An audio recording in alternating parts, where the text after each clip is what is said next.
बिस्मिल्लाहिर्रहमानिर्रहीम, अस्सलाम वालेकुम। मैं हूं नसीर अहमद और आप देख रहे हैं मेरा फेसबुक और यूट्यूब चैनल। उम्मीद करता हूं कि आप खैर से होंगे और जहां भी होंगे अपने अहल खाना समेत खुश भी होंगे और महफूज भी होंगे। आज हम बात करेंगे बायोप्सी टेस्ट के हवाले से कि बायोप्सी टेस्ट है क्या।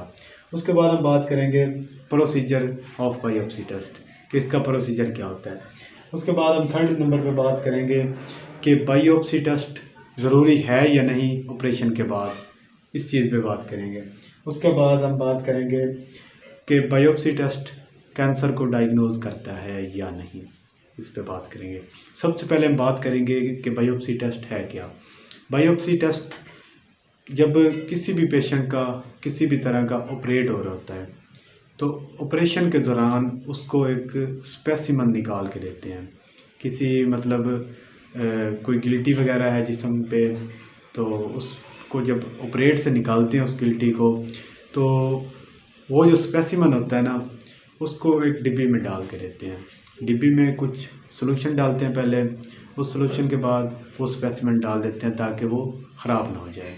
तो वो जो उसको हम जो स्पेसिमन होता है ना उसको हम लेके जाते हैं किसी लैब पे या किसी हॉस्पिटल में जहाँ पे बायोप्सी टेस्ट किया जाता है। उसके बाद हम बात करेंगे प्रोसीजर ऑफ बायोप्सी टेस्ट कि बायोप्सी टेस्ट का प्रोसीजर क्या है।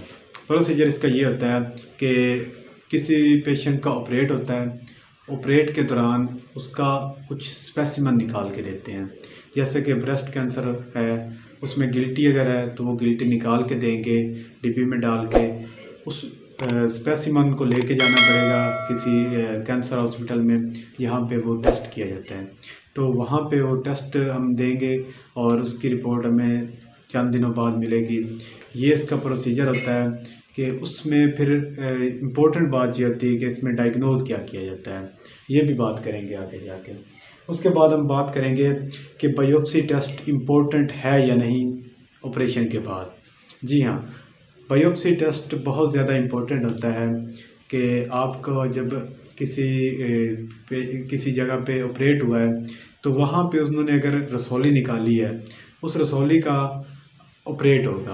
ऑपरेट होके जब उसका टेस्ट होगा तो उस जो रसौली होगी, ट्यूमर होगा, उसमें पता चलेगा कि ये किस तरह के सेल हैं, कैंसर के सेल हैं या कैंसर के सेल नहीं है। इसमें ये चीज़ का पता करने के लिए हम बायोप्सी टेस्ट करवाते होते हैं। दो तरह के सेल इसमें होते हैं, एक मलिग्नेंट होता है और एक बिनाइन सेल होते हैं।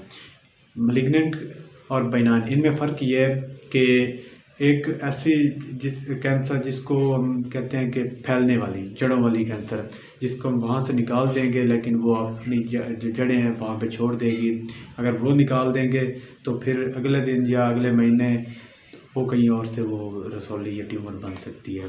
तो ये चीज़, इसको हम कहते हैं कैंसर, अनकंट्रोल्ड सेल डिवीजन, यानी कि बहुत ज़्यादा सेल बनना स्टार्ट हो जाते हैं, ये होता है कैंसर। तो ऑपरेशन के बाद बायोप्सी टेस्ट कराना बहुत ज़्यादा इंपॉर्टेंट है। अगर आप ऑपरेट करा दिया आपने तो आपको पता ही नहीं चला कि ये कैंसर है या नहीं है, तो फिर ऑपरेट करवाने का फ़ायदा नहीं है। आपको शक रहेगा कि ये पता नहीं किस चीज़ के इसमें सेल थे, कैंसर के हैं या कोई और हैं। तो जो बायोप्सी टेस्ट है वो बहुत ज़्यादा इम्पोर्टेंट है। ऑपरेशन के दौरान के बाद हमेशा बायोप्सी टेस्ट करवाना चाहिए। उसके बाद हम बात करेंगे कि बायोप्सी टेस्ट डायग्नोज कर सकता है या नहीं कि कैंसर है कि नहीं। बायोप्सी टेस्ट से ही पता चलता है, जब ट्यूमर वगैरह का ऑपरेट होता है तो ट्यूमर निकाल देते हैं। उस ट्यूमर में देखा जाता है कि इसमें किस तरह के सेल हैं, कि ये कैंसर वाले हैं या कैंसर वाले नहीं हैं। कैंसर वाले जो होते हैं उसमें ये होता है कि जो फैलने वाले होते हैं जड़ों वाले, उसको हम कहते हैं बेसिकली अनकंट्रोल्ड सेल डिवीजन। जैसे मैंने पहले बताया है कि उसकी जो सेल होते हैं बहुत ज़्यादा बनना स्टार्ट हो जाते हैं, तो वो बेसिकली कैंसर होता है। तो उससे पता चल जाता है उस टेस्ट से कि इसको कैंसर है या नहीं। बायोप्सी टेस्ट ही है जो बेसिक टेस्ट होता है जिससे पता चलता है कि ये ट्यूमर में कैंसर सेल है या कैंसर सेल नहीं है। बहुत शुक्रिया, अल्लाह हाफिज़।